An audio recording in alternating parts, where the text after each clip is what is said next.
आईने अनेक वेळा फोन केला, माझ्या मुलाला सोडून द्या, पण 2 दिवस बेदम मारहाण केल्यानंतर विकासचा जेव्हा मृत्यू झाला तेव्हा आरोपींनी विकासच्या आईला फोन केला. तुमच्या मुलाला घेऊन जा. ही धक्कादायक घटना आज बीड जिल्ह्यातील आष्टी तालुक्यामध्ये घडली. त्याचं झालं असं की विकास बनसोडे वय वर्ष 25 हा तरुण आष्टी तालुक्यातील भाऊसाहेब क्षीरसागर यांच्याकडे गेल्या 4 वर्षापासून ट्रक ड्रायव्हर म्हणून काम करीत होता.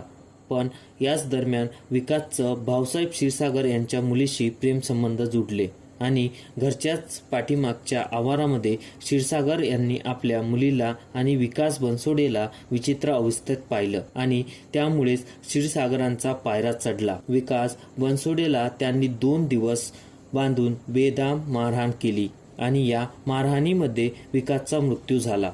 या घटनेमध्ये विकासची चुकी तर आहेच, पण भाऊसाहेब क्षीरसागर यांच्या मुलीची देखील तेवढीच चुकी आहे. मग शिक्षा फक्त मुलालाच का?